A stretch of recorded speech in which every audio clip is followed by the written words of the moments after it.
నమస్కారం. ఇది సంగతికి స్వాగతం. రాష్ట్ర విభజన పూర్తయింది. దేశంలో 29వ రాష్ట్రం ఏర్పడింది. అంబరాన్నంటూ సంబరాలు. తెలంగాణకు ఆహ్వానం పలికితే విభజనానంతర ఆంధ్రప్రదేశ్కు సవాళ్ల స్వాగతం ఎదురైంది. రాజధానిలేమి, ఆర్థిక లోటు, విద్యుత్ కొరత, ఇలా చెప్పుకుంటూ పోతే నవ్యాంధ్ర ముందున్న సమస్యల జాబితా చాంతాడంతా. మరి ఇలాంటి సంకట స్థితి నుంచి ఆంధ్రప్రదేశ్ గట్టెక్కేది ఎలా? రాష్ట్ర పునర్నిర్మాణ బాధ్యతలు చేపట్టనున్న చంద్రబాబు స్వర్ణాంధ్ర కళ సాకారం కోసం అనుసరించాల్సిన వ్యూహాలేంటి? అసలు ప్రమాణ స్వీకారమైనా చేయకముందే ఢిల్లీ వేదికగా బాబు నడుపుతున్న మంత్రాంగం ఏంటి? మోడీ జట్టు నుంచి ఆంధ్రులకు లభిస్తున్న భరోసా ఏంటి?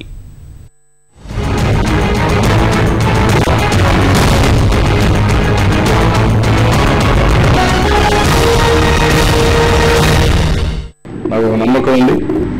ఏ విధంగా ఒక హెల్ప్లెస్ టాస్క్ ఇది. జీరో నుంచి స్టార్ట్ చేయాలి, ఫౌండేషన్ నుంచి స్టార్ట్ చేయాలి.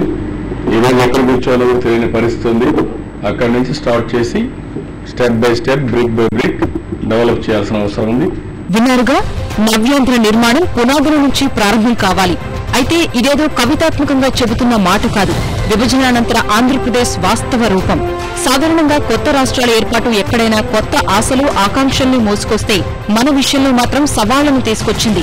క్లిష్టకాలం నుంచి తెలుగు జాతి ఎలా గట్టెక్కి సీమాంధ్రను స్వర్ణాంధ్రగా ఎలా తీర్చిదిద్దుకుంటుందో చూసే పరీక్ష పెట్టింది. 60 ఏళ్ల క్రితం తెలుగు జాతికి వచ్చిన సమస్య ఇప్పుడు ఆంధ్రప్రదేశ్ లో మరోమారు పునరావృతమైంది. ఆనాడు మద్రాసు నుంచి విడిపోయినప్పుడు మనకంటూ ఓ రాజధాని లేని పరిస్థితులే ఇప్పుడు తలెత్తాయి. రాష్ట్రంలో ప్రధాన నగరాలు ఎన్నో ఉన్నా వాటిలో రాజధాని నెలకొల్పేందుకు సరిపడా మౌలిక వస్తువులు లేని పరిస్థితి. కనీసం సచివాలయం ఏర్పాటుకైనా అనువైన భవంతి లేని దుస్థితి. అందుకే ఆంధ్రప్రదేశ్ పునర్నిర్మాణం పునాదుల నుంచే ప్రారంభం కావాలన్న మాటలు అక్షర సత్యం. సచివాలయం లేకపోయినా పర్వాలేదు, చెట్ల కిందైనా పనిచేసి కొత్త రాజధాని నిర్మించుకుంటాం. ఆంధ్రప్రదేశ్ కు కాబోయే ముఖ్యమంత్రి చంద్రబాబు, ఆయన నింపిన ఆత్మవిశ్వాసంతో మన రాష్ట్ర ప్రభుత్వ ఉద్యోగులు చెప్పిన మాట ఇది. ఈ వ్యాఖ్యలోని స్ఫూర్తి నవ్యాంధ్ర నిర్మాణ యజ్ఞంలో కొత్త ఉత్సాహం నింపిన మన ముందు ఎన్నో సవాళ్లు. వీటిలో ప్రధానమైంది ఆర్థిక లోటు. 13,579 కోట్ల లోటు బడ్జెట్తో సరికొత్త ప్రస్థానం ప్రారంభించబోయే ఆంధ్రప్రదేశ్ ప్రభుత్వం ముందున్నది ముళ్లబాటే అన్నది కాదనలేని సత్యం. వీటికి తోడు జనాభా నిష్పత్తిలో జరిగిన అప్పుల విభజనతో కొత్త రాష్ట్రం ఎత్తిన 85,000 కోట్ల రూపాయల రుణభారం పడింది. ఆంధ్రప్రదేశ్ ముందు నిలిచిన మరో ప్రధాన సమస్య విద్యుత్ లోటు. ఉమ్మడి రాష్ట్రంలో అత్యధిక విద్యుత్ ఉత్పత్తి జరిగిన సీమాంధ్ర ముందు ఈ సవాలు నిలవడం ఆశ్చర్యకరమే. విభజన చట్టం చేసిన గత ప్రభుత్వం అనుసరించిన విధానమే ఇందుకు ప్రధాన కారణం. అప్పుల్ని జనాభా ప్రాతిపదికన పంచిన నాటి మన్మోహన్ సర్కారు విద్యుత్ విషయంలో మాత్రం వినియోగాన్ని ప్రాతిపదికగా తీసుకుంది. ఉమ్మడి రాష్ట్రంలో ఉత్పత్తైన విద్యుత్తులో సింహభాగం హైదరాబాద్కే వెళ్లినందున నిత్యం విద్యుత్ కోతలతో గడిపిన సీమాంధ్రలో సగటు వినియోగం తక్కువగానే ఉంది. ఫలితంగా జనాభా ప్రాతిపదికన పంచితే ఆంధ్రకు 58% రావాల్సిన విద్యుత్ 46.11% పరిమితమైంది. మొత్తంగా నవ్యాంధ్రలో 1487 మెగావాట్ల విద్యుత్ లోటు ఏర్పడింది. రాజధాని లేమి, రెవెన్యూ లోటు, విద్యుత్ కొరతే కాదు, విభజన అనంతర ఆంధ్రప్రదేశ్ ముందు ఎన్నో సవాళ్లు. ఏ రంగంలో ఎంతెంత నష్టపోయామన్న దానిపై సరైన సమాచారమైనా లేని దుస్థితి. ఈ సవాళ్ల మధ్యే నవ్యాంధ్ర నిర్మాణ బాధ్యతలు స్వీకరించేందుకు ప్రజామోదం పొందిన చంద్రబాబు నాయుడు రాష్ట్రమున్న క్లిష్ట పరిస్థితిని గుర్తించారు. ముఖ్యమంత్రిగా ప్రమాణ స్వీకారం చేయడానికి ముందే ఆంధ్రప్రదేశ్ పునర్నిర్మాణ యజ్ఞానికి శ్రీకారం చుట్టారు. కష్టాల సుడిగుండం అంచున నిలిచిన సీమాంధ్రుల్లో ఒకటే ధైర్యం. చంద్రబాబుకున్న అపార పాలనానుభవం, చతురత తమను గట్టెక్కిస్తుందన్న విశ్వాసం. ఈ అంచనాలకు తగినట్లుగానే తన జట్టును ఏర్పాటు చేసుకున్నారు చంద్రబాబు. అనుభవజ్ఞులైన అధికారులకు క్రియాశీల బాధ్యతలు అప్పగించారు. వారితో ఎప్పటికప్పుడు సమీక్షలు జరుపుతూ సీమాంధ్రలో ఉన్న వాస్తవ పరిస్థితుల్ని అంచనా వేసే ప్రయత్నం చేస్తున్నారు. విభజన తెచ్చిన సవాళ్లను అధిగమించేందుకు అనుసరించాల్సిన వ్యూహాలు రచిస్తున్నారు. అదే సమయంలో ప్రస్తుతమున్న పరిస్థితుల్ని దృష్టిలో ఉంచుకుని పథకాల రూపకల్పనలో ప్రణాళికాబద్దంగా వ్యవహరించాల్సిన అవసరాన్ని నొక్కి చెబుతున్నారు. అధికారులతో చంద్రబాబు సమీక్షల వెనుక ముఖ్యోద్దేశం విభజనానంతరం ఒక్కో రంగ వాస్తవ పరిస్థితిపై లెక్కలు కట్టడం. వాటిపై ఓ స్పష్టతతో ఉంటే కేంద్రంలో అండగా ఉన్న మోడీ ప్రభుత్వం నుంచి సాధ్యమైనంత ఎక్కువ సాయం రాబట్టవచ్చన్నది బాబు ఆలోచన. నిధుల వేటలో భాగంగా ఇప్పటికే ఢిల్లీని చుట్టేసిన ఆయన మున్ముందు ఇదే వరవడి కొనసాగించాలని భావిస్తున్నారు. అందులో భాగంగానే వారానికి 2 రోజులు ఢిల్లీలో ఉండేలా ప్రణాళికలు రూపొందించుకున్నారు.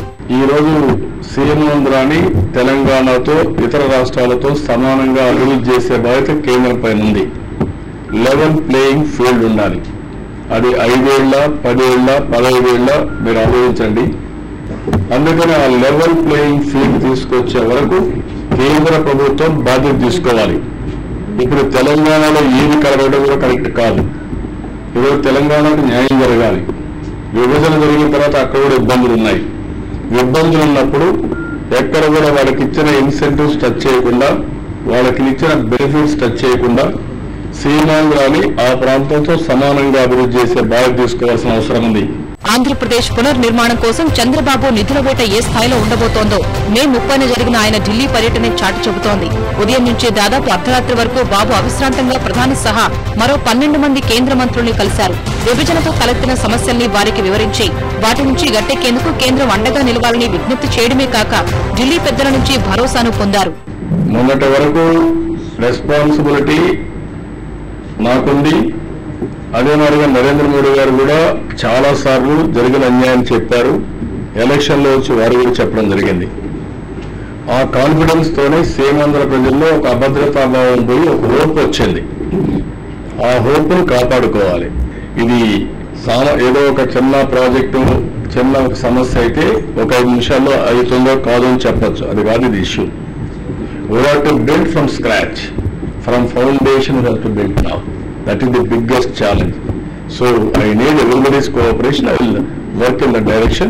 I am confident we will get it done.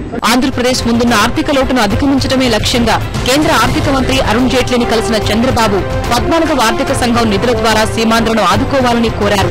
పరిశ్రమల కోసం ప్రకటించిన పన్ను ప్రోత్సాహకాల్ని తక్షణమే అమలు చేయాలని విజ్ఞప్తి చేశారు. అభివృద్ధి విషయంలో వెనుకున్న రాయలసీమ, ఉత్తరాంధ్ర జిల్లాలకు ప్రత్యేక ప్యాకేజీలు ఇవ్వాలని కోరారు. విభజన సమయంలో సీమాంధ్రకు దక్కిన కాస్త ఉపశమనం ఏదైనా ఉందా అంటే పోలవరంకు జాతీయ హోదా దక్కడమే.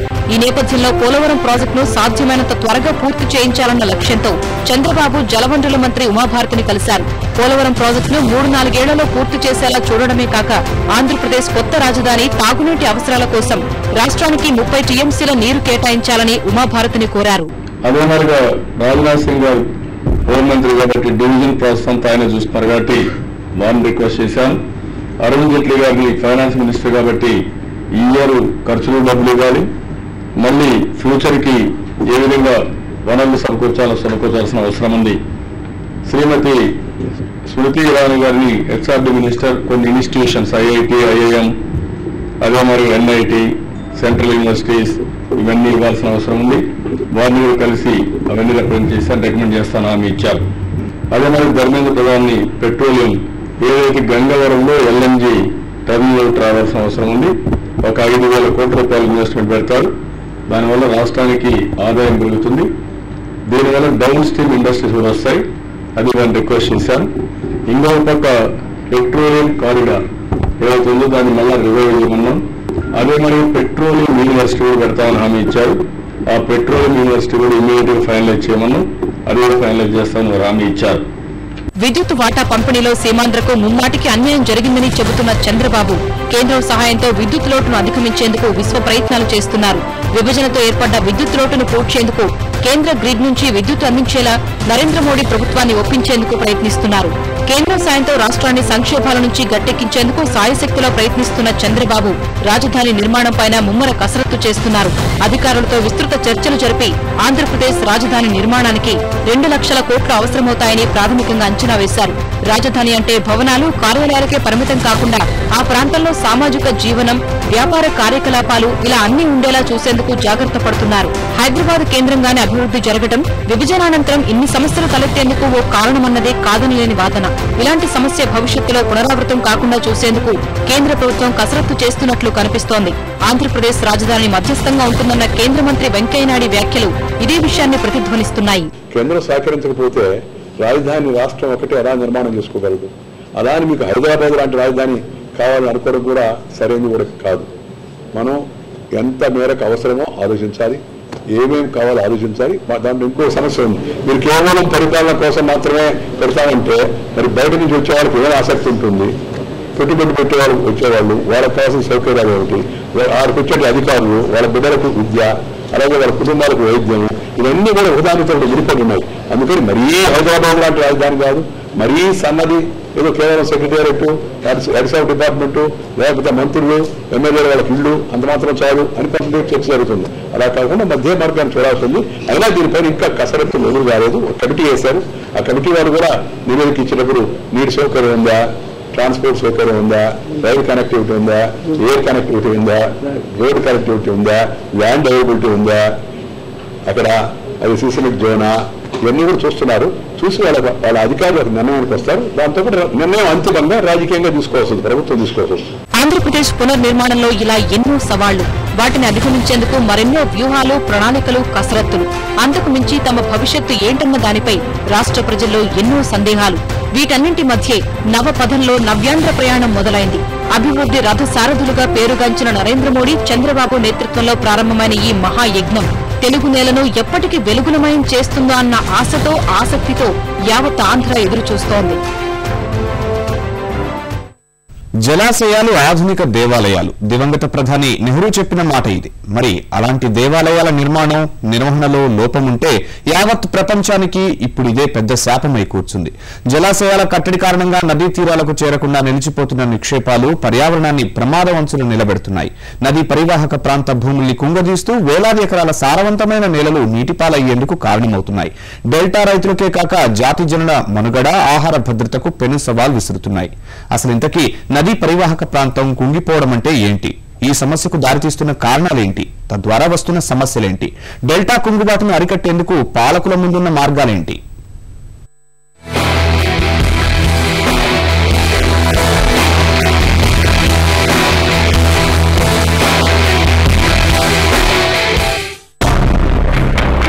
ప్రకృతి కన్నెర్రతో ప్రపంచం విలవిల.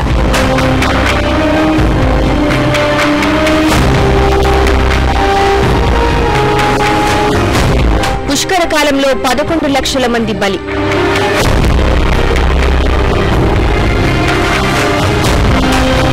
$270 కోట్ల మందిపై ప్రభావం. $1.3 ట్రిలియన్ నష్టం.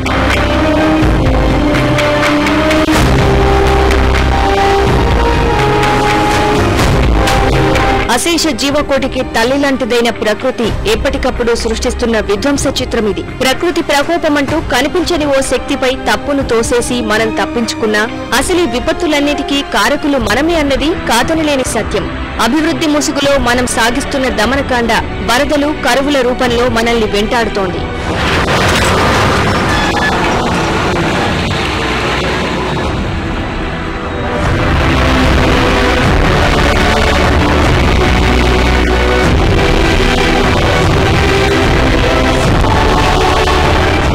మున్ముందు జరగబోయే విధ్వంసానికి ప్రమాద ఘంటికలు మోగిస్తూ ప్రస్తుతం మనకు కనిపిస్తున్న సమస్య సముద్ర నీటి మట్టం పెరుగుదల. విచ్చలవిడి ఇంధన వాడకం పుణ్యమా అని తలెత్తిన గ్లోబల్ వార్మింగ్ కారణంగా సముద్ర నీటి మట్టం ఏడాదికి 3 మిల్లీమీటర్ల చొప్పున పెరిగిపోతోంది. ఈ విధంగా 2070 నాటికి సముద్ర నీటి మట్టం 21 నుంచి 71 సెంటీమీటర్ల వరకు పెరిగే ప్రమాదముందని వాతావరణ మార్పులపై నియమించిన అంతర్ప్రభుత్వ కమిటీ IPCC లెక్కగట్టింది.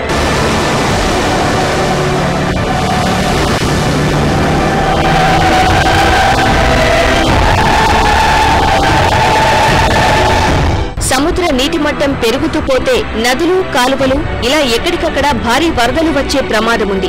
ఈ హెచ్చరికలు ఓవైపు ఆందోళన కలిగిస్తున్న తరుణంలో మరో సమస్య విజృంభిస్తోంది. అదే నానాటికి కుంగిపోతున్న నదీ పరివాహక ప్రాంతం. ప్రపంచంలోని 33 నదులపై అధ్యయనం చేసిన IPCC వాటిలో 24 నదుల పరివాహక ప్రాంతాలు కుచించుకుపోతున్నట్లు తేల్చింది. వీటిలోని 85% పరివాహక ప్రాంతాలు ఇప్పటికే భారీ వరదల్ని చవిచూశాయని స్పష్టం చేసింది.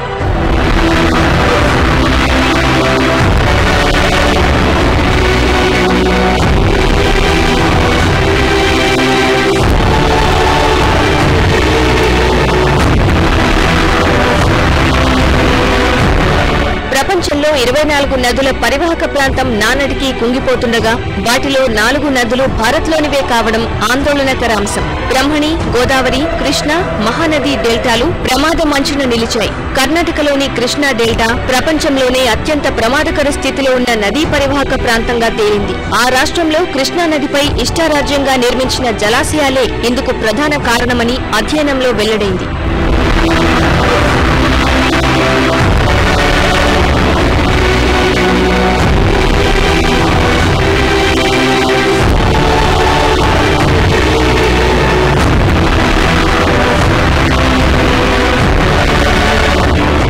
సముద్ర సముద్రం పాలయ్యే నీటిని ఒడిసిపట్టి జాతి మనుగడలో కీలక పాత్ర పోషిస్తాయి అనుకున్న జలాశయాలే నదీ పరివాహక ప్రాంతం కుంగిపోయేందుకు ప్రధాన కారణమవుతున్నాయి.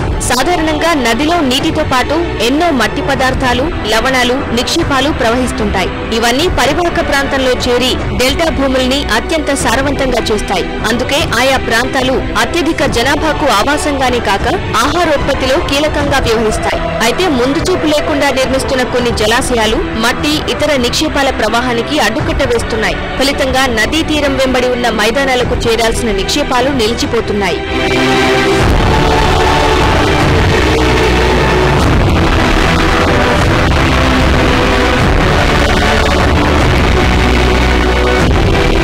నిక్షేపాల ప్రవాహం ఆగిపోయినందున నదీ తీరాల వెంబడి భూమి నీటి మట్టం కన్నా తక్కువ స్థాయికి పడిపోతోంది. ఈ విధంగా ప్రపంచవ్యాప్తంగా ఇప్పటి వరకు 7,300 చదరపు కిలోమీటర్ల డెల్టా కుంగిపోయినట్లు అధ్యయనాలు చెబుతున్నాయి. మరి ముఖ్యంగా దక్షిణాసియాలో నానాటికి తగ్గిపోతున్న నిక్షేపాల ప్రవాహం ఆందోళన కలిగిస్తోంది. కృష్ణా డెల్టాలో 94%, నర్మదా పరిధిలో 95%, సబర్మతి డెల్టాలో 96%, గోదావరి పరిధిలో 74% మేర నిక్షేపాల ప్రవాహం తగ్గిపోయిందంటే ఆయా పరివాహక ప్రాంతాలు ఎంతగా కుంగిపోతున్నాయో అర్థం చేసుకోవచ్చు.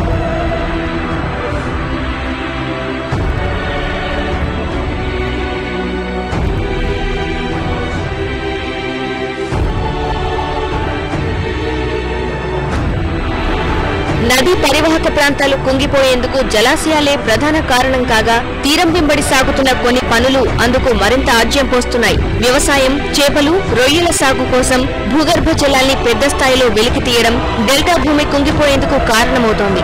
నదీ ప్రవాహాన్ని మళ్లించేందుకు చేస్తున్న తాత్కాలిక ఏర్పాట్లు, సహజ వాయువు, పెట్రోలియం ఉత్పత్తులు వెలికితీత పేరుతో సాగిస్తున్న డ్రిల్లింగ్ కూడా ఈ సమస్య మరింత తీవ్రమయ్యేందుకు దారితీస్తోంది. డెల్టా కుంగిపోవడం వల్ల భవిష్యత్తులో భారీ విపత్తులు ముంచెత్తే ప్రమాదముంది. ఇప్పటికే సముద్ర నీటి మట్టం పెరుగుదల ప్రమాద ఘంటికలు మోగిస్తున్న తరుణంలో ముంచుకొస్తున్న ఈ సమస్య కారణంగా కోస్తా ప్రాంతాల్లోని భూములు ఆకస్మిక వరదల బారిన పడే ముప్పు ఉంది. ఇందుకు తోడు తీర ప్రాంతం కోతకు గురవడం, మంచినీటి వనరులోకి ఉప్పు నీరు చొచ్చుకురావడం వంటి సమస్యలు పొంచి ఉన్నాయి.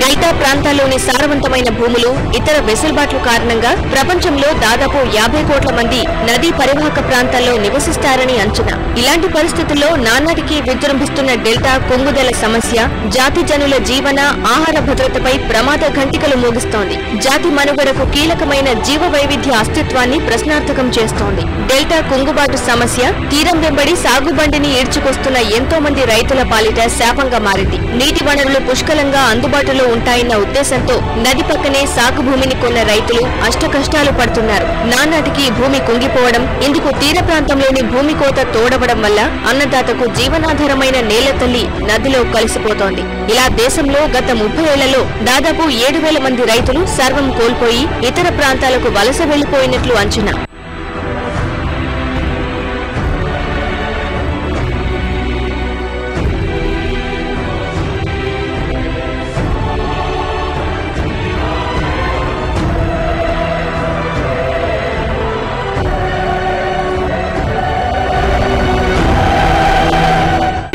గోదావరి డెల్టాలోనూ సారవంతమైన భూములు కనుమరుగైపోతుండటం ఆందోళన కలిగిస్తోంది. 336 కిలోమీటర్ల పొడవున్న ఈ ఉమ్మడి డెల్టాలో పరివాహక ప్రాంతం కుంగుబాటు, నేల కోత కారణంగా గత 50 ఏళ్లలో 76 చదరపు కిలోమీటర్ల పైగా భూమి నదిలో కలిసిపోయింది. ఇవన్నీ ఒకటైతే జలాశయాల కారణంగా ఏర్పడ్డ ఈ సమస్య జలాశయాల ఏర్పాటు వెనుక ఉన్న అసలు ఉద్దేశాన్ని దెబ్బతీస్తున్నాయి. దశాబ్దాల తరబడి పేరుకుపోతున్న నిక్షేపాలు రిజర్వాయర్ల సామర్థ్యాన్ని తగ్గించేస్తున్నాయి. భారత్లోని జలాశయాలు ఇలా పేరుకుపోతున్న మట్టి, ఇతర నిక్షేపాల కారణంగా ఏటా 1.95 బిలియన్ క్యూబిక్ మీటర్ల నీటి నిల్వ సామర్థ్యాన్ని కోల్పోతున్నాయని ఓ అధ్యయనం తేల్చింది. నదీ పరివాహక ప్రాంతం కుంగుబాటుకు ప్రధాన కారణం జలాశయాలు అనడం కన్నా వాటి నిర్మాణంలో, నిర్వహణలో అనుసరిస్తున్న విధానాలే అనడం ఎంతో సమంజసం. ఎక్కడికక్కడ నీటికి అడ్డుకట్ట వేయాలన్న లక్ష్యంతో వరుసపెట్టి నిర్మిస్తున్న జలాశయాలు ఈ సమస్యకు మరింత కారణమవుతున్నాయి. వీటి నిర్మాణ సమయంలో నీటి ప్రవాహం గురించి తప్ప మట్టి నిక్షేపాలు ఎంత పాళ్లలో ప్రవహించాలన్న అంశంపై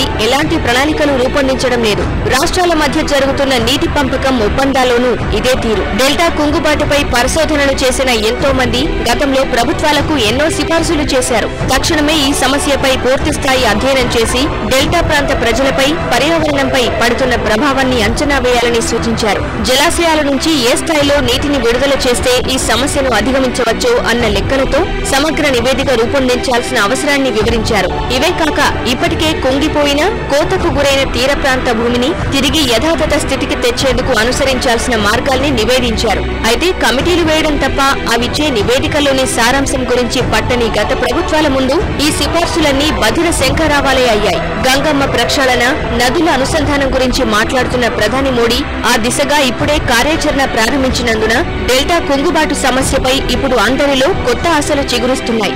ఈ ఆశలు నిజమై తీర ప్రాంత పరిరక్షణ, తద్వారా పర్యావరణ పరిరక్షణకు కొత్త సర్కారు నడుం బిగిస్తుందని ఆశిద్దాం. మరో ఇది సంగతిలో మళ్ళీ కలుద్దాం. నమస్కారం.